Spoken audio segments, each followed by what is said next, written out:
تو کروڑپتی آدمی کی دولت اور غریب آدمی کی دولت سیم ڈیوائڈ ہوتی ہے. اور اگر شادی ہی کا رواج نہ ہو جیسے یورپ میں, تو پھر تو معیشت کی ایسی کی تیسی. کیوں؟ اس لیے کہ جب کوئی اولاد ہی نہیں ہے, اکثر پیسہ بینک کھا جاتے ہیں, اور چند آدمیوں کے ہاتھ میں وہ, جب آپ اندازہ کرو لاکھوں لوگ مر رہے ہیں, ان کے آگے بچہ ہی نہیں ہے, اور بچے ہونے کا بھی کوئی وہ نہیں ہے, وہ تو جب تک وصیت نہ کرے بچوں کو ملتی نہیں ہے. تو ریزلٹ میں وہ کس کے پاس جائے گی؟ وہ چند ہاتھوں میں جائے گی کہ نہیں جائے گی؟ بہت مشکل ہے بات سمجھانا. یا اسٹیٹ کے پاس جائے گی. آپ کہہ سکتے ہو اسٹیٹ کے پاس جانے سے گورنمنٹ کا فائدہ ہے, یہ آپ کی بھول ہے. ایکچولی یہ کیا ہو رہا ہے, آپ کی نالج میں کیا ہے کمی ہے. اسٹیٹ کے پاس جانے سے عوام کا فائدہ جب ہے جب اسٹیٹ تمام پیسہ عوام کو دے دے, جبکہ ایسا ان ملکوں میں بھی نہیں ہو رہا ہے. ایسا نہیں ہے کہ وہ تمام پیسہ اسٹیٹ عوام میں دے دیتی ہو. یورپ کے بعض کنٹریز ایسے ہیں, اتنی دولت تیل اور گیس کے ذخائر, وہ ساری دولت وہ ریزرو میں ہے ان کے, وہ عوام پہ خرچ نہیں ہو رہی, اور عوام کو پہ خرچ کرنے کے لیے بھی بہت کچھ ہے, اور اس کے باوجود آدھی تنخواہیں وہ ٹیکس میں لے رہے ہیں عوام سے. یہ ظلم ہے یا نہیں ہے بتاؤ؟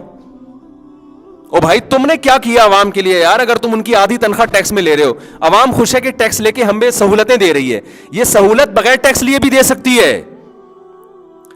نہیں یار سمجھ میں تو رہنے تو جیسے چل رہے نا وہی ٹھیک ہے. وہ چمونی آپا اور وہ کیا نام ہے, وہ عمران خان اور نواز شریف, اور وہی ٹھیک ہے. تم ہم سب کے لیے وہی ٹاپک اچھے ہیں میرا خیال ہے. دیکھو کافر کا نا اوپر سے چہرہ بہت اچھا نظر آتا ہے, جب گہرائی میں گھسو گے نا تو پتہ چلے گا ان تلوں میں تیل نہیں ہے.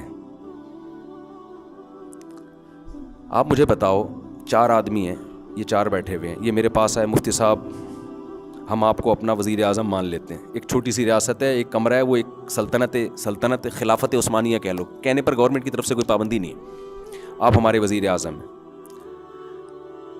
اب آپ کیا کریں, آپ ہماری کیئر کریں, ہمیں کما کے دیں, ہمیں یہ کریں, ہمیں وہ کریں, ہماری سیکیورٹی. میں نے کہا ٹھیک ہے, اپنی آدھی تنخواہیں مجھے دے دیا کرو. یہ 1 لاکھ کما رہا ہے, اس سے 50,000 لے لیا, یہ بھی 1 لاکھ, اور پھر میں نے ایک گارڈ رکھ لیا ان کے لیے. میں نے کہا پھوڑا پھنسی نکلے تو میں علاج کروں گا آپ کا, ڈاکٹر کر دے گا علاج. تو یہ کہیں یہ تو ہم خود بھی کر سکتے تھے, آپ نے کیا کیا؟ میں کہوں میں نے آپ سب میں مینجمنٹ کا بہترین انتظام کیا. وہ کہیں اس انتظام کا بہت بہت شکریہ, اس کے لیے آدھی تنخواہ دینے کی ضرورت بولو نہیں ہے, اس کے لیے اتنے تکلف کی بالکل بھی ضرورت نہیں ہے. ہم تو آئے تھے کہ آپ کے ذرا تعلقات ہیں, چندہ وندہ لیں گے, ہمیں اگر کسی کو کوئی ٹینشن ہو گئی تو پھر آپ کوئی بیمار ہو گیا تو اس کا علاج کریں گے, یا آپ کے اپنے وسائل ہیں, یا ہمیں کوئی گائیڈ کریں گے کہ جی ادھر ذخائر دریافت ہوئے ہیں تو ادھر چلو کھدائی کرتے ہیں اور ترقی ہوگی. تو یہ ہو رہا ہے. آپ اصل میں ہے یہ کہ ان کے پاس وسائل اتنے زیادہ ہیں نا کہ جو پیٹ بھرے ہوئے ہیں وہ ہمیں نظر آ رہا ہے. ہم یہ نہیں دیکھ رہے کہ یہ اس سے 20 گنا زیادہ دے سکتے ہیں اپنی عوام کو. تبھی اسلام میں مالی جرمانے کی اجازت نہیں ہے اصولی طور پر, بعض کنڈیشن میں, لیکن اسلام تمام فقہا کا اتفاق ہے کہ گورنمنٹ ٹیکس نہیں لے سکتی عوام سے, الا یہ کہ شدید مجبوری ہو.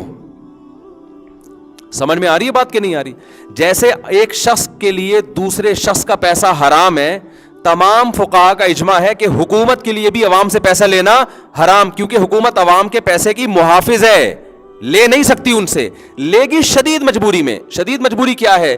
اجتماعی نوعیت کا کوئی ایسا کام پڑ گیا جس کی سب کو ضرورت ہے اور لوگ اس میں دینے کے لیے تیار نہیں ہے, پھر جبرن لے گی. اس کی مثال ایسے ہے جیسے گلی میں گارڈ رکھنا ہے, موبائل اسنیچنگ ہو رہی ہے, ہماری گلی میں بھی ہو رہی ہے, سب گلیوں میں ہو رہی ہے. اب کیا ہے کہ گارڈ رکھنا ایک ذمہ داری ہے یا نہیں ہے؟ سمجھیں بات کو بھائی, ایک ذمہ داری ہے یا نہیں ہے؟ اب کیا ہے کہ بھائی پر گھر 2,000 روپے گارڈ کا خرچہ آ رہا ہے, اب 4 گھر اڑی کر رہے ہیں ہم نہیں دیں گے. او بھائی فائدہ تو سب اٹھائیں گے نا اس سے, تو آپ کیوں نہیں دو گے؟ فائدہ تو سب نے اٹھانا ہے, تو آپ کیوں نہیں دو گے؟ یہاں جبرن لیا جا سکتا ہے, لیکن اتنا جتنا گارڈ کی تنخواہ میں اور کھانے پینے میں جائے. 1 روپیہ بھی آپ زیادہ نہیں لے سکتے, کیونکہ لا یحل مال امرئ مسلم الا بطیب نفس منہ، حدیث میں آتا ہے کسی کا مال اس کی مکمل رضا کے بغیر کسی کے لیے بھی حلال نہیں ہے، حکومت کے لیے بھی حلال نہیں ہے، کسی کے لیے بھی حلال نہیں ہے. تو بنیادی بیسک ضرورتوں کے لیے اتنا جتنا اس، اور یہ بھی جب ہے کہ جب گورنمنٹ کے پاس اپنے وسائل نہ ہوں. اگر گورنمنٹ کسی کنٹری سے تیل نکال رہی ہے، گیس نکال رہی ہے اور اس سے یہ بنیادی خرچے پورے کر سکتی ہے، تو یہ جو تیل اور گیس کے ذخائر ہیں یہ گورنمنٹ کے نہیں ہے، کس کے ہیں؟ یہ پبلک کے ہیں. تو وہ لے کے بھی سارے ان پہ خرچ کرنے پڑیں گے آپ. لیکن ایسے کنٹری ہیں وہ ریزرو 100 سال بعد کے لیے رکھے ہوئے ہیں، وہ 100 سال بعد کے لیے رکھے ہوئے ہیں اور رکھتے چلے جا رہے ہیں. اصل میں ہم چونکہ غریب ہیں نا بہت، تو ہم ان کے دولت کو دیکھ کے سمجھتے ہیں کہ یار یہ بہت اسٹیبل کنٹری ہے. ہم یہ نہیں دیکھتے کہ اگر یہ لوگ اپنی عوام سے ٹیکس نہ لیں تو بھی یہ لگژری لائف اسٹائل یہ لوگ اپنی قوم کو دے سکتے ہیں، لیکن آدھی تنخواہیں کاٹ رہے ہیں. تو ہمارا چور اچکا جو 10 روپے ہم سے چھینے گا، یا ہمارے ہاں کوئی بیٹھا ہو نا، جیسے وہ رسی لگا کے بیٹھے ہوئے ہوتے تھے پرانے زمانے میں جو وڈیرے ہوتے تھے نا، کہ جو گاڑی گزرے گی غنڈہ ٹیکس، تو وہ غنڈہ ٹیکس لے گا تو وہ تو حرام ہے، لیکن اسی غنڈہ ٹیکس کو آپ نے لیگل کر کے ایکچولی ایک شریف انسان کی علامت ہے، ٹائم پہ ٹیکس ادا کرتا ہے، اور اس کو بڑے بلیک منی اور وائٹ منی کی اصطلاحات دے کے وہی ٹیکس کو آپ نے کیا کر دیا؟ ایک اچھے شہری ہونے کی علامت قرار دے دیا آپ نے. نہیں آ رہی سمجھ میں؟ تو جیسے چل رہے ہو ایسے چلو. اس کا یہ مطلب نہیں کہ ٹیکس دینا بند کر دیں آپ، یہ ہرگز مطلب نہیں ہے. جب ایک اجتماعی نظم چل رہا ہوتا ہے نا تو پھر سب کو اسی نظم میں چلنا پڑتا ہے. یہ 2-4 آدمیوں سے کچھ نہیں ہوتا. یہ تو جب تک سسٹم تبدیل نہیں ہوگا اس وقت تک کوئی آدمی اگر ٹیکس بچائے گا تو اس کو کوئی بھی لیگل نہیں کہتا، علماء بھی اس کی اجازت نہیں دیتے. اور پاکستان میں تو یہ سہولت ہے، ٹیکس بہت کم ہے. سمجھ میں آ رہی ہے بات کہ نہیں آ رہی؟ یہاں بہت کم ٹیکس ہے، اگرچہ وہ بھی صحیح جگہ استعمال نہیں ہو رہا، لیکن شکر ادا کرو اتنا دینا نہیں پڑ رہا. اگر ٹیکس یہ لوگ وہ والا لیتے نا جو وہ لوگ لے رہے ہیں اور پھر صحیح استعمال نہ کر رہے ہوتے تو ہم ویسے ہی قحط سے مر جاتے. اور میں ویسے آپ کی جنرل نالج کے لیے بتاؤں کہ گورنمنٹ اگر صرف مینجمنٹ کو صحیح کر لے نا تو 1 روپیہ بھی ٹیکس لینے کی اس کو ضرورت نہیں ہے، 1 روپیہ بھی ضرورت. کیونکہ اللہ کا قانون یہ ہے کہ جو کچھ انسان کما رہا ہے وہ سارا کا سارا اسی کا ہے. یہ تو سوشلزم اور یہ جو روس کا جو انقلاب آیا تھا نا، انہوں نے یہ تحریک چلائی تھی کہ سب لوگ سب چیز میں مشترک ہیں. تو پوری تو تحریک تو کامیاب نہیں ہوئی، لیکن بہت سارا حصہ بہت سے کنٹریز نے اس سے لے لیا. جبکہ اسلام اس کا قائل ہے کہ جو شخص جو کچھ کما رہا ہے 100% وہ اس کا مالک ہے. سمجھتے ہو کہ نہیں سمجھتے ہو؟ تو غیر مسلم کو اوپر سے دیکھو کہ ہر چیز بہت زبردست، جب گہرائی میں گھسو گے تو بھائی یہ ہر چیز پہ لیبل بڑے خوشنما ہے. غنڈہ ٹیکس جو زبردستی پہلے زمانے میں ظالم بادشاہ لوگوں سے چھین کے لیا کرتے تھے، اسی کو نام کیا کر دیا؟ ایک لیگل کر دیا. اس کو ایک ڈاکومنٹ ہو، جیسے لیاری میں پہلے ہوتا تھا نا، بعض گلیاں ایسی تھیں آپ گزرو گے تو لٹ پٹ کے ختم. تو پھر وہاں بعض لوگوں نے کہا کہ بھائی بجائے اس کے کہ ہم گن پوائنٹ پہ لوٹیں، خود ہی جا کے ہمیں ہر مہینے اتنا دے دیا کرو. تو لوگوں نے دے دیا، تمیز سے گزرنے لگے. اب انہوں نے کہا ہم تم کو امن دے رہے ہیں نا، ہم تم کو کیا دے رہے ہیں؟ امن دے رہے ہیں. تو لوگوں نے کہا یار چلو وہ ہم خود 50-60 ہزار روپے حضرت کے ٹھیے پہ پہنچا دیتے ہیں اور پھر پورے مہینے ہمیں کچھ بھی نہیں ہوتا. تو اب اس کو بھی وہ بڑا اچھے لیبل لگا سکتے ہیں نا کہ دیکھو ایکچولی ہم نے تمہیں تحفظ دیا ہے، تم سیکیور ہو گئے ہو. ابے سیکیور کیا ہو گئے؟ ایک آدمی کی 40 لاکھ تنخواہ ہے، اس میں وہ 20 لاکھ روپے گورنمنٹ کو ٹیکس دے رہا ہے، تو کیا سیکیور ہو گیا یار؟ یہ اتنا تو ڈاکو نہیں لوٹتا 20 لاکھ. اب 43% ٹیکس یہ ان غیر مسلم کنٹریز میں ہم نے دیکھا ہے. ایک آدمی کی تنخواہ 1 کروڑ ہے تو 43 لاکھ روپے ٹیکس میں جا رہے ہیں. ابے کیا کہاں اتنا تو ڈاکو نہیں لوٹتا یار. ابھی چھوڑو، میں زیادہ نہیں جاتا، زیادہ گہرائی میں نہیں جاتا ان چیزوں کی، لیکن یہ ہماری کھوپڑی میں نہیں آ رہی یہ چیزیں. شاید آپ لوگ کوئی چھاؤں میں بیٹھ کے غور کریں تو ہمیں بھی سمجھا دیں. تو یہ قانون انسان کے بنائے ہوئے ہیں نا. خدا کا کیا قانون ہے؟ خدا کا قانون یہ ہے کہ نہ گورنمنٹ کے لیے کسی کا پیسہ حلال، نہ انسانوں کے لیے ایک دوسرے کا پیسہ حلال. صرف اجتماعی ضرورت کے پیش نظر جتنی ضرورت ہو اتنا جبرن لیا جا سکتا ہے، کیونکہ وہ ہٹ درمی کر رہا ہے، وہ فائدے تو اٹھا رہا ہے مگر دے نہیں رہا، تو وہ تو اس کا اپنا حق لے رہے ہیں، اس کا لے ہی نہیں رہے. اس سے زیادہ 1 روپیہ حلال نہیں ہے. بلکہ میں آگے چل کے بات کہوں، یہ جو مالی جرمانہ ہے نا، اگرچہ بعض علماء نے اس زمانے میں اس کی گنجائشیں دی ہیں مالی جرمانے کی زمانے کے حالات کی وجہ سے، لیکن چاروں اماموں کے نزدیک یہ حرام ہے. یعنی گورنمنٹ پنشمنٹ تو کر سکتی ہے، پیسے نہیں لے سکتی کسی سے، اور دلیل یہی حدیث ہے کہ کسی مسلمان کا مال اس کی طیب خاطر کے بغیر کسی کے لیے بھی حلال نہیں ہے. اس میں صرف ابن تیمیہ رحمہ اللہ نے اعتراض کیا تھا، ان کے کچھ تفردات ہیں نا وہ جمہور سے ہٹ کے، لیکن انہوں نے جو احادیث میں دلیلیں دی ہیں وہ تعزیر فی المال کی دی ہیں، تعزیر بالمال کی نہیں دی ہیں. فی المال اور بالمال میں کیا فرق ہے وہ بھی میں جاؤں گا تو اب پیچیدہ مسئلہ ہے. یعنی ان کے دلائل کے جواب بھی علماء دے چکے ہیں. ورنہ چاروں فقہا کے جو نزدیک جو فتویٰ ہے نا جس قول پہ، وہ یہ ہے کہ سزا کے طور پہ بھی مالی جرمانہ نہیں لیا جا سکتا، صرف دیت میں جو منصوص چیزیں ہیں کہ قصاص اگر معاف کر دے تو یعنی مقتول کے وارث جو ہے نا قاتل سے قصاص لے سکتے ہیں، یا یہ جو ہاتھوں کی دیت ہے، یعنی دیت کی حد تک تو ٹھیک ہے ایک صلح کے طور پر. بھائی دیت میں یہ ہوتا ہے نا کہ کسی کی آنکھ پھوڑ دی تو اسلام میں یہ کہ آنکھ کا بدلہ کیا ہے آنکھ، اور اگر آنکھ والا آنکھ کی دیت دینا چاہے تو وہ بھی کر سکتا ہے. کسی کو قتل کر دیا تو قاتل کی سزا کیا ہے، قصاص ہے. اگر معاف کر دیں گے تو وہ دیت لے سکتے ہیں. تو دیت کے احکام کی حد تک ٹھیک ہے، اس کے علاوہ نہیں ہے اسلام. آپ بعض ملکوں کو دیکھ لیں، وہ ان کی سورس آف انکم ہی جرمانے ہیں، اور ایسے بھاری بھاری جرم. ایک سگنل توڑ دیا اتنے درہم اتنے ڈالر. یار اس سگنل توڑا ہے تو اتنا زیادہ اس سے جرمانہ. کووڈ کی ویکسین نہیں لگائی، بھاری بھرکم جرمانہ. کیسے استحصال ہوا ہے غریبوں کا.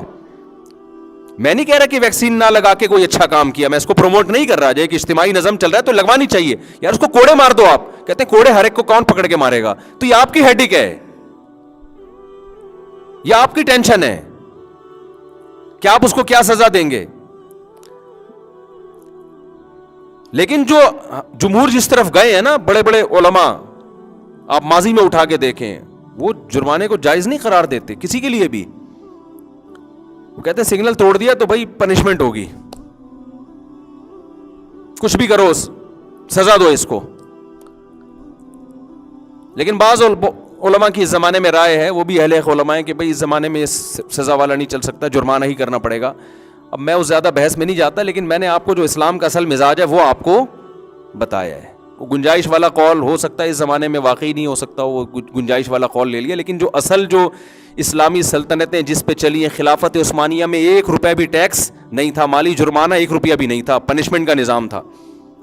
آج حکومتیں لوگوں سے ایک سگنل توڑ دیا اتنے ڈالر، فلانا کر دیا اتنے ڈالر، یہ کر دیا اتنے ڈالر، ہر چیز پہ پیسہ لے کے یعنی تو تحفظ کہاں سے ہو گیا بھائی. جب کوئی حکومت ہوتی ہے انسان کو یہ تحفظ ہوتا ہے کہ جتنا پیسہ میں کما رہا ہوں گورنمنٹ اس کی حفاظت کرے گی، مجھ سے وہ کوئی پیسہ چھینے گا نہیں. آج حکومت کو یہ اعتراض ہوتا ہے کہ لوگ اپنا پیسہ شو کیوں نہیں کرتے. او بھائی لوگوں کو ڈر ہے اگر لوگوں نے شو کر دیا تو وہ سیو نہیں رہیں گے. میں ایسے کروڑ پتی تاجروں کو جانتا ہوں اب تک اکاؤنٹ نہیں کھلوایا انہوں نے. میں کہتا ہوں کیا اکاؤنٹ نہیں کھلوایا؟ بھائی گورنمنٹ کو شو کر دیں گے، گورنمنٹ نہیں چھوڑے گی ہمیں. گورنمنٹ کا کام تھا کہ آپ کو سیکیورٹی دینا. اب گورنمنٹ ہی سے لوگ سب سے زیادہ ڈر رہے ہیں. وہاں نہیں ڈرتے یورپ میں. اس کی وجہ یہ نہیں کہ وہاں سیکیور ہے، اس کی وجہ تمہارا باپ بھی دے گا. یعنی گورنمنٹ کو پتہ چل گیا نا ایسی کی تیسی کر دے گی. تو قانون مضبوط ہے نا، اس لیے اب تو وہاں ہر چیز آن لائن چل رہی ہے، وہ پیسے لے کے گھومتے ہی نہیں ہیں. تو ایسا گرفت ہے کہ آپ پیسہ چھپا ہی نہیں سکتے. اور چھپانے کا مطلب کیا ہے کہ وہ جو ٹیکس کٹے گا پھر کوئی پوچھ نہیں سکتا کہ میں 1 کروڑ روپے کما رہا تھا، ہر سال میری تنخواہ سے آپ نے 43 لاکھ روپے کاٹے ہیں، تو کائنڈلی میرے تو 7 نسلوں میں بھی نہ میں اتنے کا علاج کراؤں گا، تو کس بیس پہ آپ کاٹ رہے ہو؟ تو کہیں گے آپ ہی کو ریٹرن کیا جا رہا ہے. وہ یہ نہیں کہہ سکتا مجھے تو کوئی ریٹرن نہیں کیا جا رہا. بھائی ہمارے نبی نے کیسی پیاری حدیث ہے. جب آپ صلی اللہ علیہ وسلم نے حضرت معاذ ابن جبل کو یمن کا گورنر بنا کے بھیجا، آپ نے فرمایا تم ان کے مالدار لوگوں سے سال میں ایک دفعہ 2.5% لوگے, سال میں ایک دفعہ کتنا 2.5, اور ہر چیز پہ نہیں, صرف ان 4 چیزوں پہ جو گرو کرتی ہیں. سونا ہے کسی کے پاس, چاندی ہے کسی, کیونکہ یہ چیزیں روکنا غلط ہے نا, سرکولیٹ ہونی چاہیے نا, صرف مالدار لوگوں سے, اور آپ نے فرمایا انہی سے لے کے اسی وقت انہی کے غریبوں میں ڈیوائڈ کر دینا ہے. یؤخذ من اغنیائہم وترد الی فقرائہم, فرمایا ان کو بتا دینا تمہارے مالداروں سے یہ زکوٰۃ لی جائے گی اور تمہارے ہی غریبوں میں ڈیوائڈ کر دی جائے گی. اور اس زکوٰۃ کے پیچھے بھی کانسیپٹ کیا ہے؟ آپ گورنمنٹ کو نہیں دے رہے, آپ کس کو دے رہے ہیں؟ خدا کو قرضہ دے رہے ہیں. خوشی سے دیتا ہے انسان, اور وہ کہاں لوٹائی جا رہی ہے؟ غریبوں پہ. اور اس میں بھی یہ کہ اگر آپ خود دے دیں تو بھی ٹھیک ہے, غریب کو کیا کریں, آپ خود دے دیں. معذوروں کے بڑے زبردست انتظام ہیں ان ملکوں میں. اسلام کیا کہتا ہے؟ معذور کو پالنا بھائی کی ذمہ داری ہے. باپ کی اولاد معذور ہے, کس کی ذمہ داری؟ باپ کی. باپ خود خرچ کرے گا اپنے معذور بچے پہ. باپ نہیں ہے تو بھائی خود خرچ کرے گا اپنے معذور بھائی پہ. گورنمنٹ کا کام ہے یہ دیکھنا کہ معذور بھائی کا, تو معذور بھائی پہ جو حق ہے وہ بھائی ادا کر رہا ہے یا نہیں کر رہا. معذور یا معذور کا وکیل کورٹ میں کیس کرے گا, گورنمنٹ معذور کو وکیل کر کے دے گی کہ تم کیس کرو اور تمہارے بہن بھائیوں سے تمہارا خرچہ لیا جائے گا. وہاں یہ نہیں ہے, وہاں یہ کہ معذور کو گورنمنٹ خود پالے گی. کیا مطلب؟ لوگوں سے ٹیکس لے رہی ہے اور گورنمنٹ خرچ کر رہی ہے, تو معذور کے دل میں بھائی کی محبت پیدا ہو رہی ہے, گورنمنٹ کی پیدا ہو رہی ہے؟ گورنمنٹ کی ہو رہی ہے. اسلام کیا کہتا ہے؟ بوڑھے باپ کو کون پالے گا؟ تمہارا باپ پالے گا, یعنی تم پالے گا. بوڑھا باپ ہے, گھر میں رکھو گے, خرچ خود کرو گے. غیر مسلم کہتا ہے نہیں, گورنمنٹ تم سے ٹیکس لے گی, اولڈ ہاؤس بناؤ گی, تم سب کے ابے وہاں پلیں گے. ابوں کے دل میں کس کی محبت بیٹھے گی؟ اولاد کی یا گورنمنٹ کی؟ گورنمنٹ کی. ریلیشن گئے تیل لینے, اور کہتے ہیں بہت زبردست سوسائٹی ہے, ویل ڈن. وہاں بوڑھوں کی بڑی کیئر ہے. بوڑھوں کی کیئر نہیں تھی اس لیے بوڑھوں کی کیئر ہے. ان کو پتا تھا کہ یہ نہیں پالیں گے, ہمیں ہی پالنا ہے سب کچھ. ابے تو تم 43 لاکھ روپے 1 کروڑ والے سے لے کے اس کے ابا کو کھلا رہے ہو, اس کمبخت کو بولو تو اپنی گود میں بٹھا کے خود کھلانا اس کو,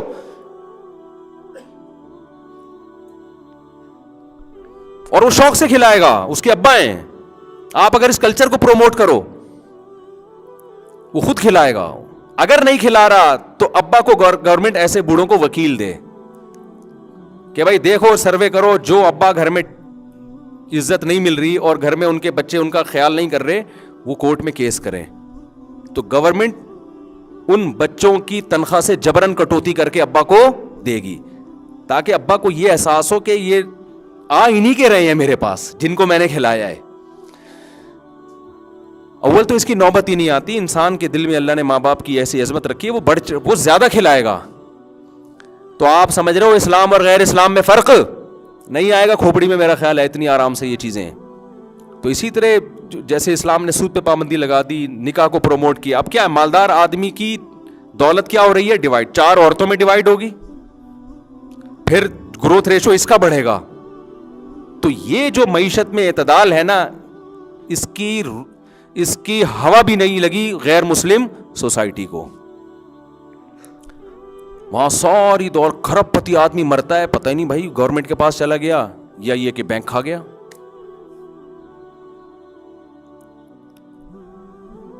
تو میں بات کو جلدی سے ختم کرتا ہوں سمیٹ کے, کہ جب اللہ قانون بناتے ہیں نا میرے بھائی, تو کسی ایک کا فائدہ اس میں نہیں دیکھتے, اجتماعی فائدہ دیکھتے ہیں اور اس کو نافذ کر دیتے ہیں, تمہیں عمل کرنا ہے اس لیے قانون اللہ کے مانا کرو, اس میں تمہارا فائدہ ہے. اللہ کے علاوہ کسی کو فالو کرو گے نا بھائی, چند لوگوں کے مفاد حاصل ہو رہے ہوں گے. لیول بڑے خاندانی, لیول تو ایکچولی یہ مولوی پرانے زمانے کے دقیانوسی ہم پہ پرانی باتیں کر رہے ہیں.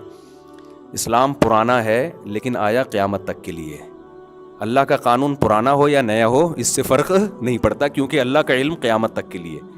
تو یا تو اللہ بھی پرانا ہوتا نا اور اس کو جدید حالات کا علم نہ ہوتا, پھر ہم کہتے یار اللہ میاں نے اس زمانے کے لحاظ سے نازل کر دی, اللہ میاں کو آج کا تو پتہ ہی نہیں تھا کہ آج کل گٹکا کتنا ضروری ہے سوسائٹی کے لیے. آج کا ٹینشن ختم کرنے کے لیے پینا پلانا ضروری ہے. اس زمانے میں وہ ٹینشنیں تھوڑی تھیں. اللہ میاں نے ایسی, بھائی اللہ میاں کا علم کیا ہے, وہ وسیع ہے.